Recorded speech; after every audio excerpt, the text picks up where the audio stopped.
On episode 6, we are interviewing Sophia Spallino, host of Enlightened Podcast. Among other things we discuss today is how to recognize and manifest your dream romantic relationship. Hypnosis, mindfulness, meditation, past life regression, RPG, spirituality. This Spiritual Fix. Two mystical mamas hacking the self-help game. With Anna Fiddler. And Kristina Wiltsey. Good morning, everyone. Today we are being generously gifted the presence of Sophia Spallino. She's a personal development podcast host and an entrepreneur mentor. And she is so amazing. She reminds me of who I wish I was when I was in my 20s, because she is bold and brazenly shows off her life on Instagram and TikTok. She has an age gap relationship, which I also do. But when I was her age, I did not have the guts to tell the world, like, hey, I'm in an age gap relationship. Come, bring it on. She is extremely mature for her age. She owns her spirituality and her past. She's a great entrepreneurial coach, and we are just so thrilled to have her. So welcome, Sophia. Welcome. I'm honored. I'm just so glad that Instagram brought us together. I don't know, Anna, if you started following me because of the age gap thing or because of the spiritual thing. Like, what connected you first? One of my friends actually forwarded me. You had posted a hilarious TikTok about the age gap, and one of my friends forwarded it to me. She's like, you got to check this girl out. I had never even knew that like age gap relationships was a hashtag. Like, I didn't know it was a thing. And I just I binged on your videos, and I was laughing so hard because I could totally relate to both of your boyfriend is what, 20 years older? 28. And mine is 24 years older. So just like Robert is so youthful. Like, yes, he's older, but he's youthful. He adores you. You adore him. This chemistry you have, I could totally relate to it.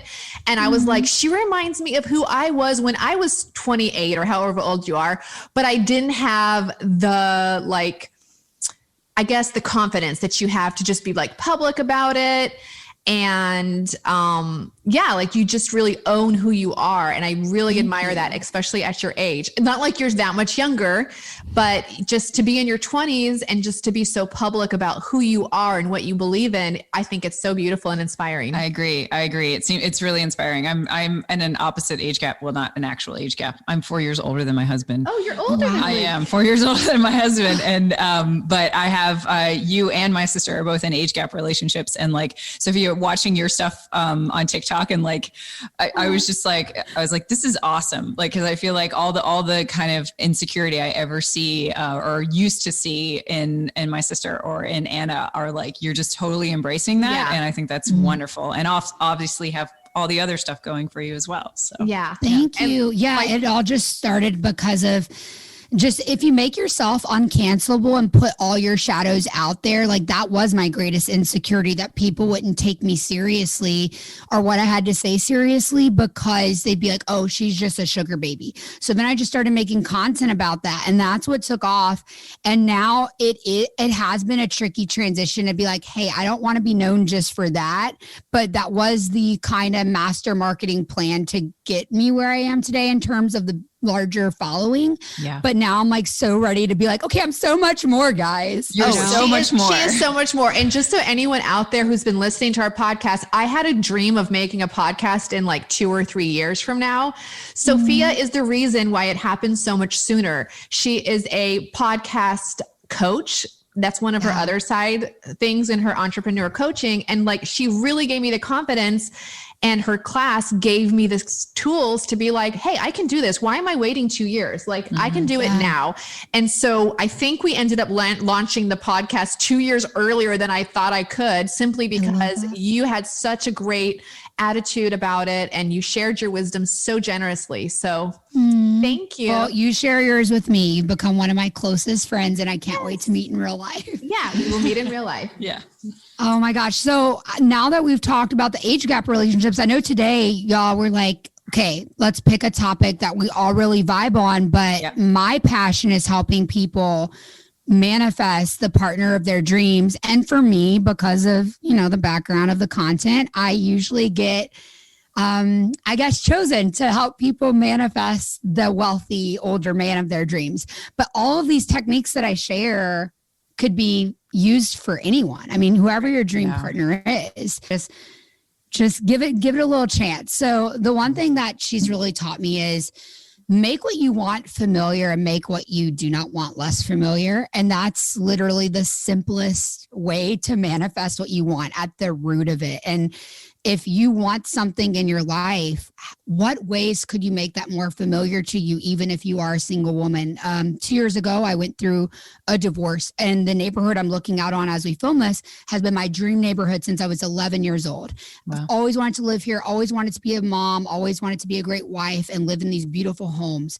So even though that wasn't familiar to me, and I came home and I applied for food stamps and everything that you could need, when those things came in the mail, I couldn't bring myself to use it. So I was like, I have family support. Let me just cut this up. But in that desperation time, I did apply for those things because I did qualify, because I was in need. I left my ex-husband and my jobs in Florida, like at the drop of a hat, and just came here with nothing and lived at my grandmother's house and tried to rebuild my life.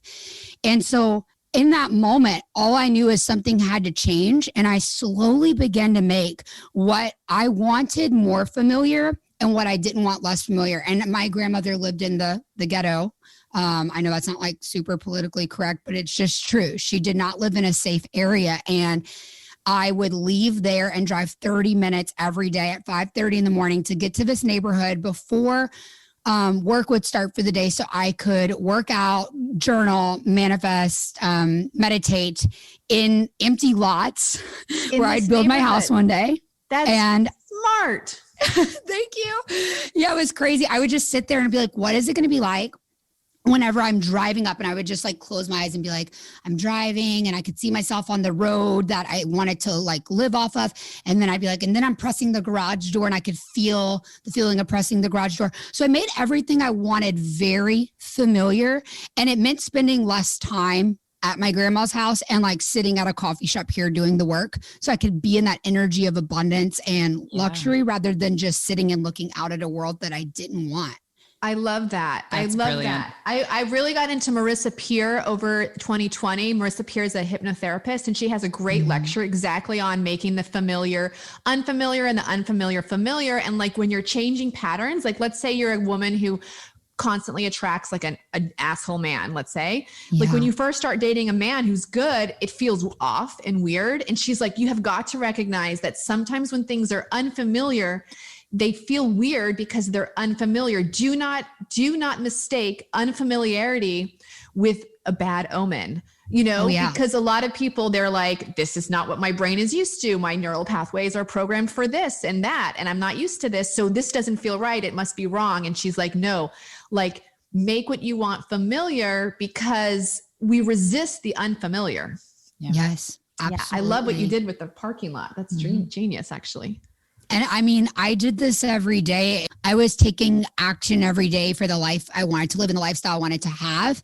And then even though my family thought I was nuts, I mean, they would joke that I lived out of my car because I really wouldn't spend a lot of time at my grandmother's house. I would pay for the country club membership. That was more than I was paying for rent at the time at my grandma's, and put my stuff in a locker and get dressed there so I could feel what it feels like to be around the other housewives or the other business women in the area getting ready from just coming from the gym.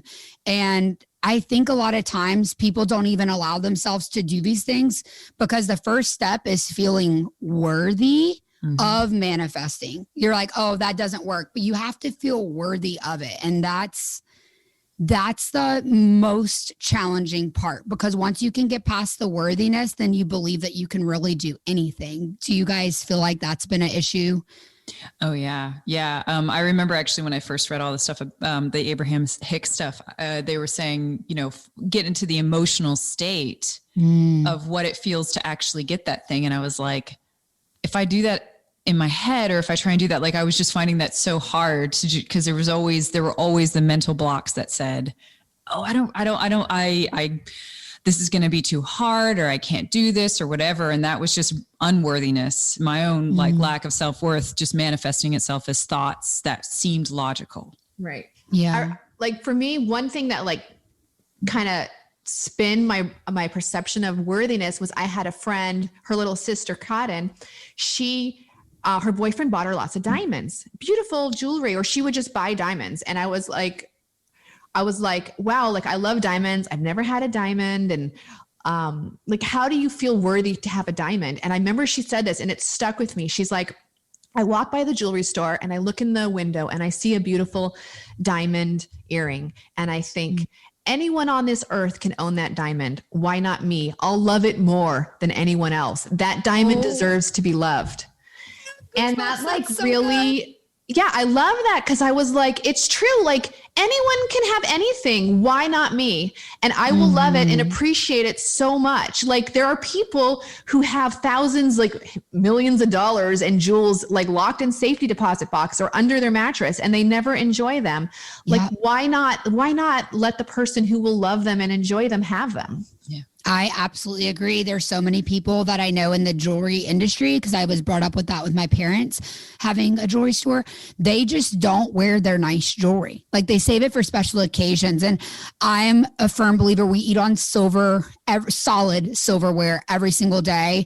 If we have nice wine glasses, I have like crystals on them and stuff with the gold and everything. I drink out of those anytime I pour myself a glass of wine. There's no reason to save the stuff for a rainy day. Like life should be celebrated every day. And if you hold that vibration of, I deserve this, hold that literal vibration of luxury is mine, as long as that's what you want. Not everyone has to want it, but if that's what you want, why not me? I think that's amazing. And I do think there's a reason why, especially in the South. So just to divert a little bit, I didn't feel always worthy because of purity culture and the guilt that I held on to for getting a divorce. I grew up thinking I had to wait to have sex until marriage, and I did. And that was a terrible thing to do. And it doesn't mean I'm not like dogging his dick. Okay. Like I'm not. No. It's not about him. It's about purity. Yeah. It was just that like, if I would have lived with him before, which living together before marriage was absolutely like out of the question. If I would have given myself 3 months of sex and living together and paying bills together, and I would have figured out really quickly that this is someone I don't want to spend the rest of my life with, someone who doesn't really nourish me in the same way I pour into him. Yeah. So I didn't know that. I had this illusion, and a lot of people think, oh, you just get married to have sex in purity culture. And maybe that's true for some people. But for me, it's not that I got married to have sex. I got married, but I was clouded by this fairy tale idea because I just didn't know. Mm-hmm. And then I felt so much guilt when I left, and I was told I couldn't get a divorce. God wouldn't see me the same. And if I did separate, I could never have a sexual relationship again, or I'd really disappoint God.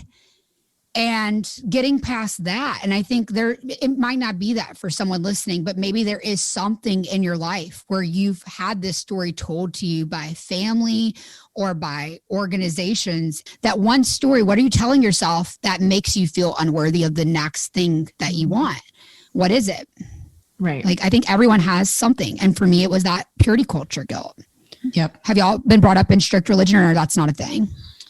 No, I was brought up in kind of a new age religion. I think that a lot of my unworthiness came from, or still comes from, like just a self-image that I built of myself through a series of traumas and things like that. It was kind of almost an self-imposed like boundaries that I just created that said, I can't do this or I can't do that. But then it even extends. I found out in recent years that it even extends beyond this life, in the sense of like, oh, I can't be powerful because I'm afraid of corrupting the power, right? Like that's a common thing that I have, is like, I'm so afraid of getting power or getting wealth or getting whatever because I'm so afraid of corrupting it. Right. Or becoming corrupt regression. From like a past life regression. Yeah. Yes. From like past life regressions, as well as from probably some from this life, from past life regressions. I've definitely had that. I've definitely had experiences in past lives where I was like a witch and like flooded a whole town and everyone died. And then like, I wasn't allowed to use my powers anymore, that kind of crazy out there stuff. But like, I'm like, that kind of makes sense. Right. I love that. Yeah. I just got into the past life regression thing. So I did my first one, and I got to hear all about it. Oh yeah. I loved it. Yeah. It was very eye-opening for someone with my background to even be open to that, where that would have been like very like devil worship to my family, you know? Yeah, it felt really good. Although there's references to past lives in the Kabbalah, which is the ancient Hebrew text. Like, you know, if you want to go that Christianity comes from Judaism, like it's in there. If you look. Oh yeah, but the Christian churches I've gone to, they will not consider Gnostic. Yeah, texts. Harry Potter's a demon in those places. So. Yeah, there's no chance that past life, anything exists beyond the single life, right? Right. No. And like Harry Potter as a kid, oh my gosh, I would have been stoned. Right. It seems like the master manipulation plan to make God, like to manipulate you to think you're unworthy in the eyes of God is like the manipulation tactic of all manipulation tactics, because you are then feeling unworthy in the eyes of your creator and in your spiritual relationship. Like it's just such a way to sabotage someone and control them more than like any other relationship. But your relationship with God is such a huge one. Yeah, creating intermediaries, making it so that you can't firsthand accept the guidance of whatever your creator is. You have to go to somebody else, like all of that, right? Yeah, I mean, it's why I'm definitely still identifying with a lot of Christianity, but I also identify with a lot of other things now too. Yeah. But the book of Mary Magdalene was kept out of the Bible for a reason, because she talked about how the connection to God's within, like you're a co-creator of your reality, and all of these powers of the ego is what we have to overcome, not the other person, but the ego. And that goes with a lot of other things like subliminally that Jesus taught, but then other people just went and took it a totally different way. It's like that movie Stigmata. Do you guys remember that movie? Oh, no. I loved that movie. Oh, you got to see that, Sophia. My God. It's about, what's it about? It's real. It's about real texts in the Bible that have been taken out. The Book of Thomas. It's about the Book of Thomas in particular. The Book of Thomas. And he says that the kingdom of heaven is within. And there's a phrase like, you don't need to go to church to become connected to God. And it was like taken out of the text by the church, because they're like, well, then people aren't going to give us money. Stigmata is a great movie about if you've grown up in purity culture. It is also a horror movie. It's a horror movie. It's a horror movie because the woman basically accidentally gets possessed by a man who stole the Book of Thomas to try and like disseminate it to the world. So she starts receiving the stigmata. And so that's why it's like kind of a weird, but very inspiring movie. Right. It's I don't even like horror, but it was so good. And just the fact that it just shows some of the secret messages of Jesus, which I thought was fascinating. Yeah. No, I've been really loving that. Like just hearing more about the Gnostic text. Would the Book of Thomas be considered a Gnostic text? I think it is. I think it is. Yeah. I think so. It was. If not, I haven't read it yet, but I've heard excerpts from different research about the Book of Mary Magdalene, because they really go together. So it was really interesting. But anyway, back to like the feeling of worthiness. I think whether it's religion or your family or a story you picked up along the way, that's the first step to manifesting whatever you want, especially when it comes to your partnership. Because if you don't believe you're worthy of, at the root of it all, love. Happiness, like someone who's going to treat you with respect and value you, then that's not going to come. And then the next key would be making yourself familiar. Like I said, like I'd put myself at the wine bar over here. I would only go hang out and be in the country club because I knew I wanted to meet a man of a certain caliber. So where are you putting yourself out in the world? And are you making dating fun to even begin to manifest? Like what vibration are you in? Because if your story is, well, dating really sucks and this is really hard, I'm never going to meet my partner, and you're always just scrolling on dating apps, you get stuck and like sucked into the algorithm, just believing, man, if I don't keep swiping, and you're like up at 2 a.m, if I don't swipe, maybe like Mr. Right is like the next swipe, and then I'm going to miss it. Oh, yeah. Right. Believing in lack. See, Chris and I dated and met our husbands before apps, but I could totally see how you could get locked into that lack belief set, like fear of missing out, FOMO, like I got to do this. What if I miss And you got to trust that, like, just send out the vibration and be a magnet, and it will come to you. Absolutely. Yeah. If you attract what you are, not what you want. And I know that Yes, it's so good. I heard that from Madeline Moon. I can't take credit for it. Oh my gosh, if you don't follow her, I love you it. are not what you want. How did she say it? She said, yeah, you attract what you are, not what you want. That's exactly her quote. But yeah, it's really true, because if you can become that peaceful vessel for love to come in, and you're in that receptive mode, and you are taking action to make what you want more familiar and making what you don't want less familiar. So don't hang out at places where you know your exes are going to be. Don't hang out and, pass down their street. Don't be holding on to a single thread of your past. Make that less familiar and just create the life you want. Make that more familiar, even if you can't quote unquote afford it in this moment of this reality. Knowing that and feeling the vibration of it's already yours, this person's already mine, and you're grateful for this love that you have within, that you already are, and that is what's going to attract that right to you. Right. Wonderful. So this question's for both of you. I have one technique I know of particularly, but what kind of advice would you give to someone listening that it has identified that they have, unworthiness beliefs or hangups? What are some practical tools they can do to either A, identify them, or B, dismantle them? To get rid of the beliefs? Yeah. Like I can share one that I've done that I love, and then it'll probably jog your memories. There's a book called Creative Visualization by Shakti Gaiwan. It was published in the 70s or 80s. It's a precursor to The Secret. And she says, you make your vision board and you put on there what you want, what you're trying to manifest. She goes, then get a piece of paper and a pen. And I want you to say on the top of the paper, right, all the reasons why I can't have X. And then just get your pen and free flow. She's like, doesn't matter, be unencumbered, cathartic, whatever comes out, even if it makes no sense. I can't have a BMW because I have brown eyes. I mean, as irrational as whatever comes out, put it on paper, and then stop and meditate on each and everything and ask yourself, is this true? Because I was born with brown eyes, does it really mean I can't own a BMW? I mean, that's a really silly example, but we have these beliefs clogging our brain up, and seeing them on paper and being able to identify, why do I believe that? Where did that belief come? Is that belief true? Does that belief really mean I can't have X, Y, or Z? That's a really cathartic process, which I like. Yeah. I was just saying, do you scratch out those beliefs? So as you look at them, you just cross them off, and you're all right, well, that's clearly anyone with brown eyes. I know that people with brown eyes own BMWs. I know eye color has nothing to do with owning a car. I'm going to scratch that out. When you feel you recognize why you believe that, can you honestly let go of that belief? You scratch it out and you go to the next one, and you just kind of go through all of them. I like that one because it will bring up really we have another episode where we talk about motherless daughters. Both of us lost our mothers in our childhood. And I remember I was doing an exercise on something, and I wrote down, well, because my mother died, I can't have X, Y, or Z.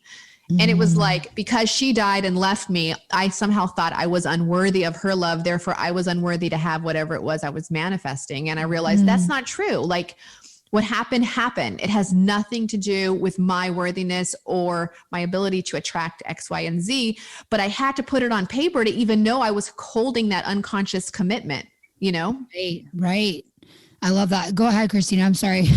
No, I'm good. I was just going to say, nope.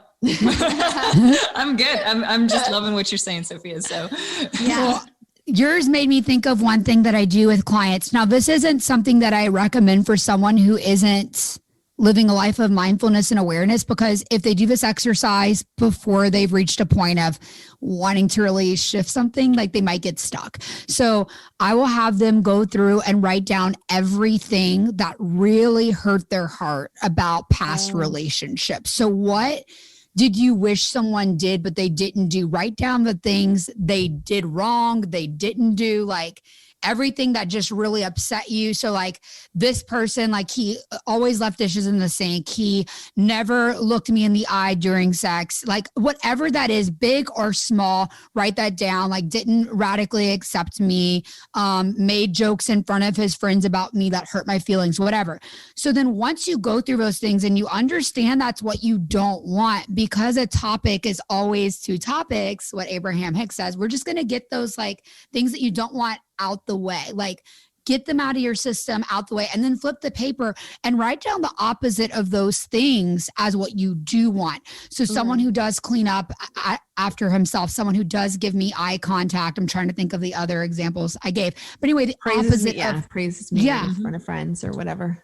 Yes, who like praises me in front of my friends and like honors me, respects me. So you write down every one of those things. And then I have them create on a separate clean sheet of paper, something that is very beautiful. They write in their best handwriting, maybe a gold pen, like make it a luxurious feeling, something that you love.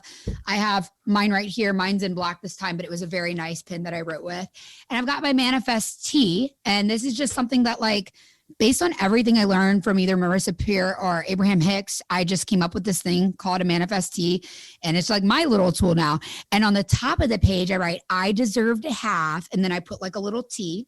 And then I put, thank you, God, or whatever your word for God is, divine, mother, universe, for. So I deserve to have, thank you, God, for. And then I go through and I write down everything in my reality that I'm manifesting. So for example, this one, now that I've manifested, a man says, I deserve to have, and then it goes down the list, an effortlessly fit body, a desire for healthy foods, an incredible wealthy husband, because we're not married yet. So my dream engagement ring, a more luxurious home, a luxurious lifestyle, travel, all the things that other people might say are frivolous. But for you, it would be all the things. So for me, I'm looking at all the things in my past that I didn't get to have, that didn't feel good on the other end of the stick, turn that into the opposite to see what I actually wanted, put that down on a list. And now I don't have to think about the other side. That's all done. Like, I know people say, oh, it's hard to think about the one positive thing, but like you just did, when you write it all down, you scratch it out and you like throw it away, it helps because you shift it out of your body,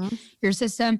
And the way I do this practice is I read it out loud and I feel it. So the first statement is, I deserve to have. And then, for example, one is, my partner who is healthy and lives a long, happy life.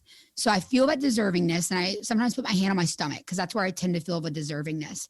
And then I repeat it and I say, thank you, God, for my partner who is healthy and lives a long, happy life. And I visualize myself being 90, thanking God that I have a partner that lives a long, happy life. I love that. No, that's really beautiful. I have something similar to that. Just even it was micro manifestations that I was trying to do. Just the little things, just to continually remind me that magic exists and that manifestation happens. Yeah.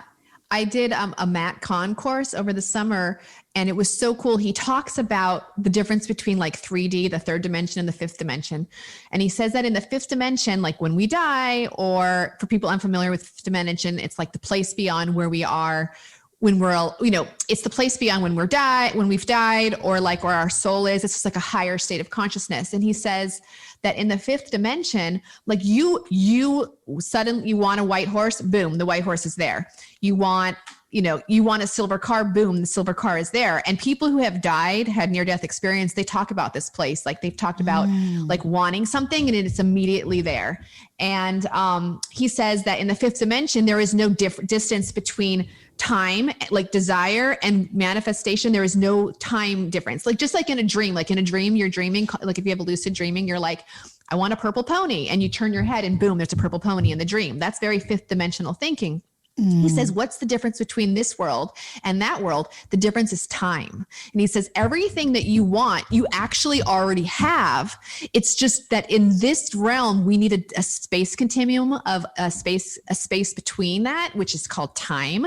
So like you want a purple pony in this life, you'll get it. It's just going to take time. And why? Because this world exists to teach us lessons and to prepare us. So like that purple pony or whatever it is you're manifesting is already there in the fifth dimension. But in the third dimension, there's this illusion of space, of time, because you are not yet ready, because you have lessons to learn. There's no lessons to learn in the great beyond because you know it all there. But like here we have to experience a gap in order to learn lessons. So we should also be grateful, like whatever we want, we already have. And the distance between that is just us getting ready to feel worthy to have them or to learn a lesson to have them. And I love that concept. Like whatever we want, it's already here. We're just in a delay, Yeah. Yeah. And I think we get to choose like how fast it comes too. Right.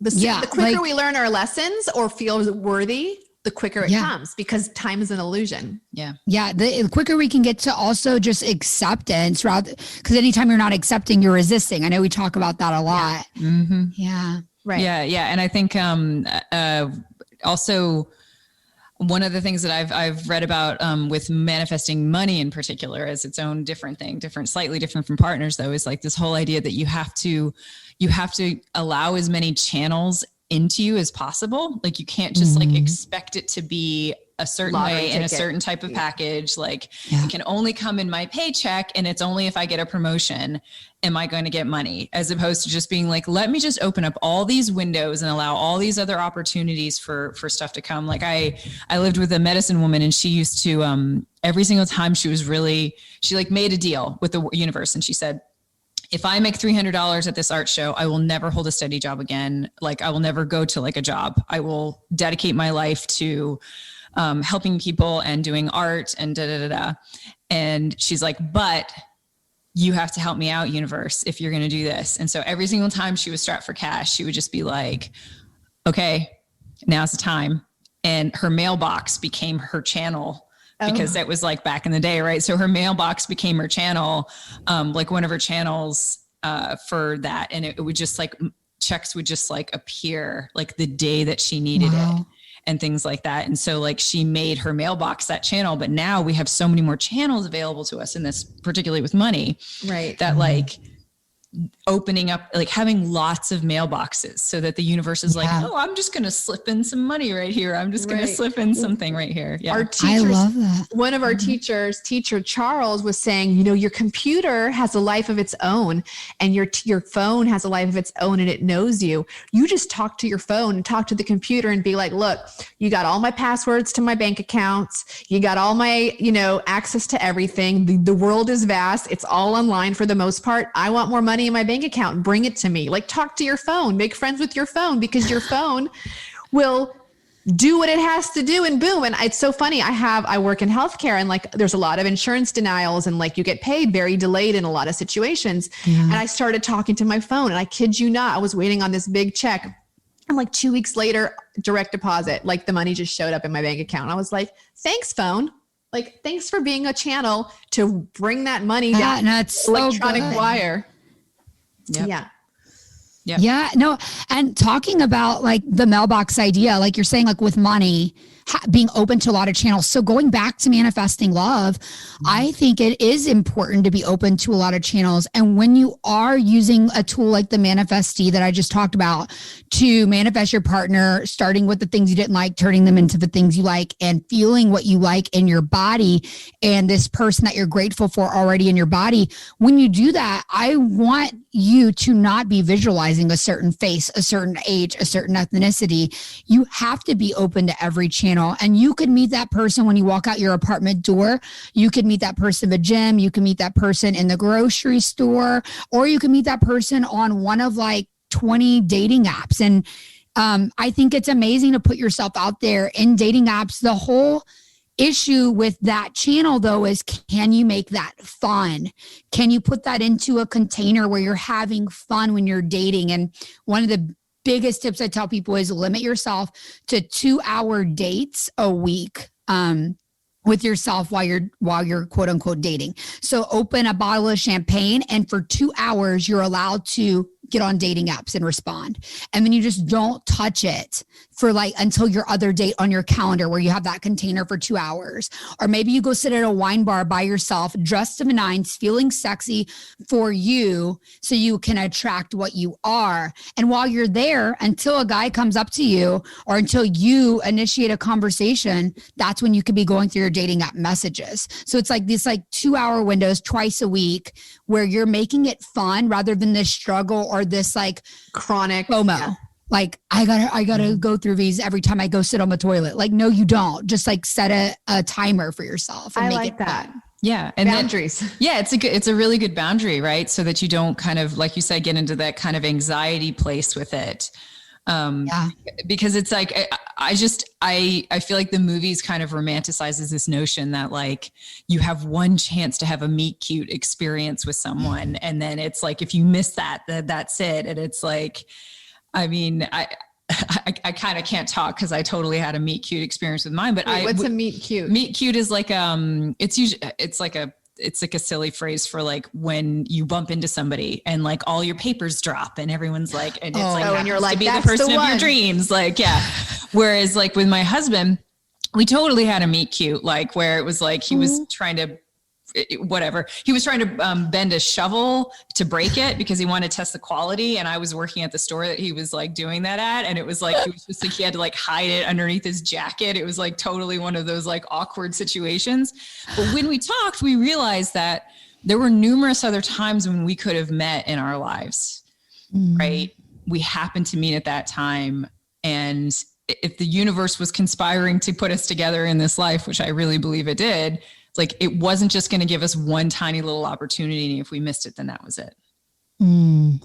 That's good. Like having the faith to know that like it would come no matter what. Like just because you feel like not going out tonight and you would have met your dream man, like that's still going to manifest somehow. Exactly. I love that. Like having enough faith that that's not the only way. Yeah. I didn't have a meet cute situation with Robert, and for a while, like what you were saying, Anna, in the beginning, I forgot how you worded it, but it was really good about you might be so unfamiliar with something that's healthy for you. Like, because we're so used to this roller coaster ride of emotions when we've dated narcissists or been in toxic situations. I guess toxic is a bad word. We all have toxic qualities, but where you're just not in a healthy relationship. Right. So when I met him, I was like, this is unfamiliar, unfamiliar and like almost boring. Like you're not making me work for you. You're not making me worry if you're talking to other people, and you're not like stringing me along. This is weird. You're being honest. Like, what is this? Yeah. When I met my husband, and he asked me to go on a date, it was the first time I was going on a date with someone and I didn't get butterflies in my stomach.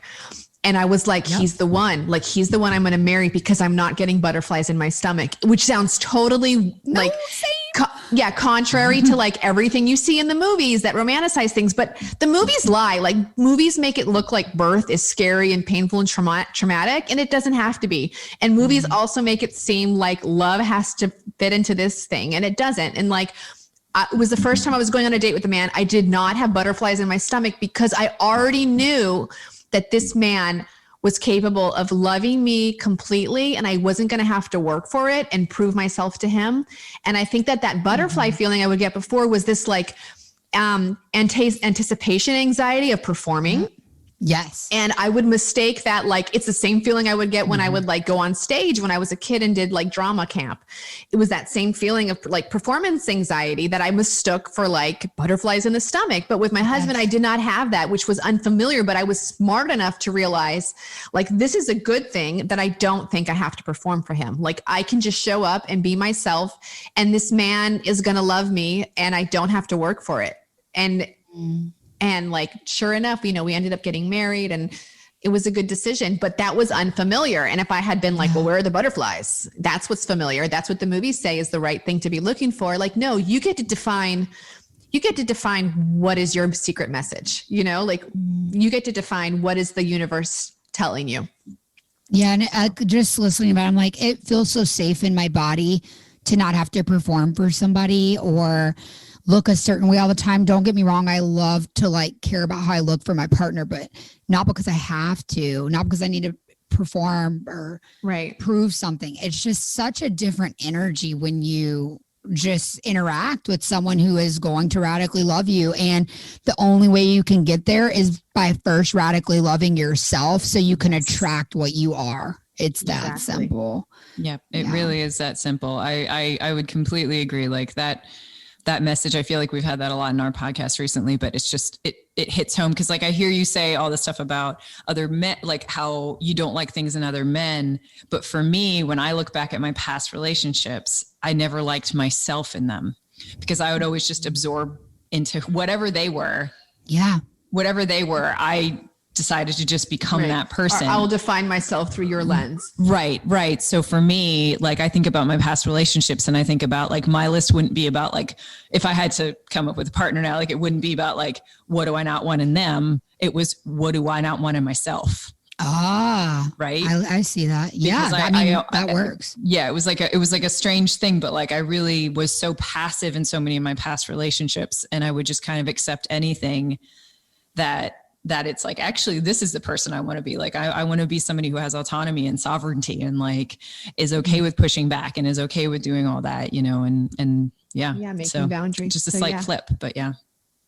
I feel like I get to be who I fully am. And even if my partner doesn't fully believe in whatever spiritual belief I'm exploring that day, he's very open to it. Whereas in the past, in my very Christian marriage, I was ridiculed for any exploration of anything. Like, I'm talking like if I was like, oh, getting a rose quartz bracelet might be really nice because it would bring a good energy, like something that simple, he'd be like, that's of the devil, you know, and you can't go to church if a woman is speaking, that sort of thing.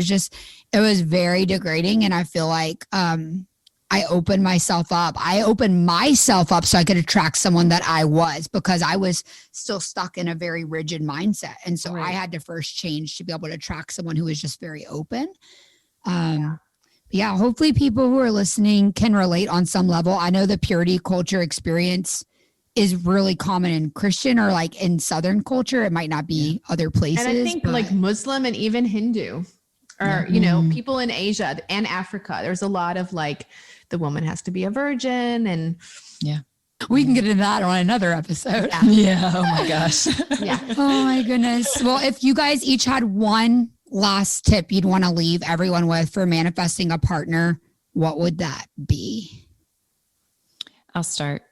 I think that making like you actually already said it, Sophia, like loving yourself as much as possible. I think what it does is it expands your electromagnetic field. If you want to think of it like magnets, it expands your field so much that all of a sudden, like, you don't need a very kind of niche, tiny little specific thing to make you happy. Like, anything can come, and it just creates this massive field that attracts whatever it is. So like, I feel like loving yourself and accepting all the parts of yourself helps it so that you can accept and love the things in other people. And that just naturally attracts whatever it is. Yeah. That was my thought. And I think for me, cause my wound, the theme, my primary wound has been abandonment.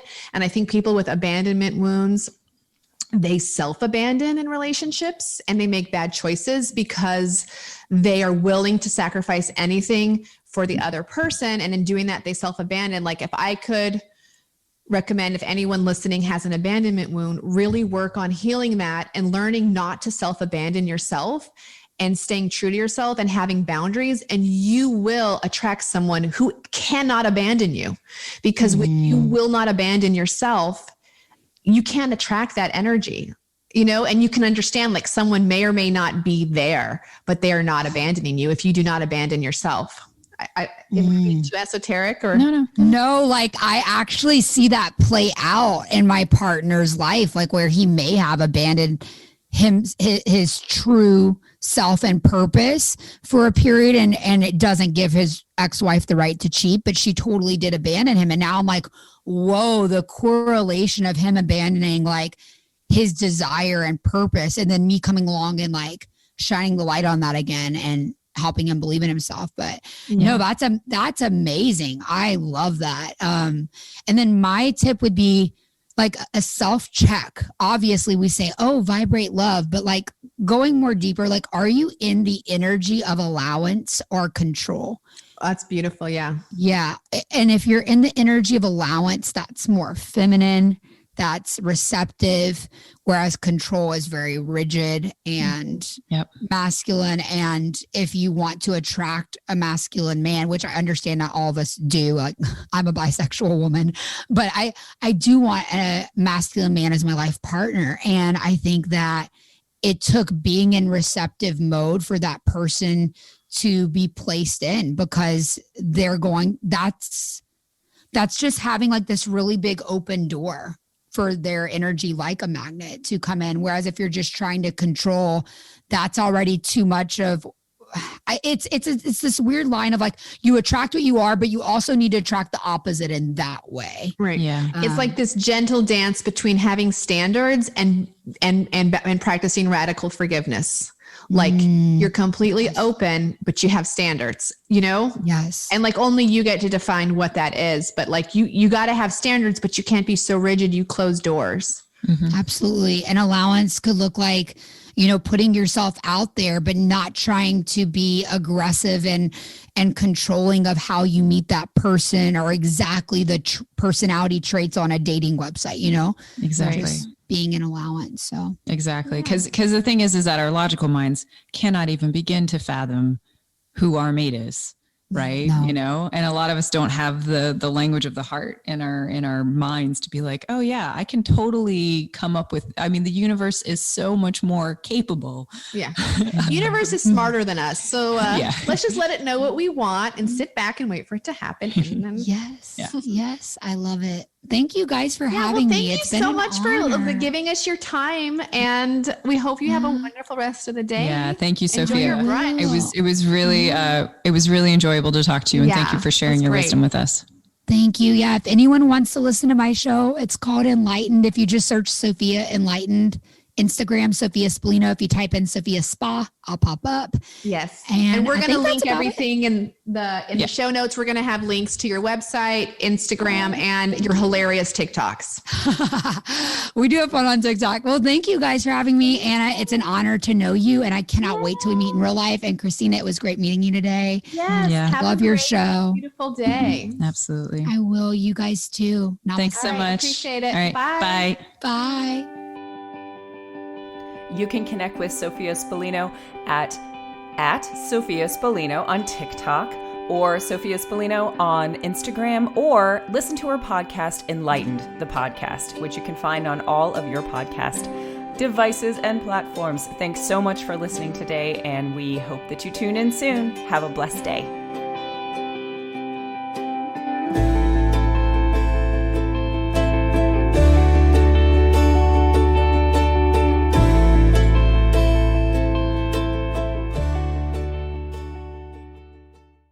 Hi, Kristina, co-host of This Spiritual Fix. Has listening to our podcast stirred up something for you with the primal wounds?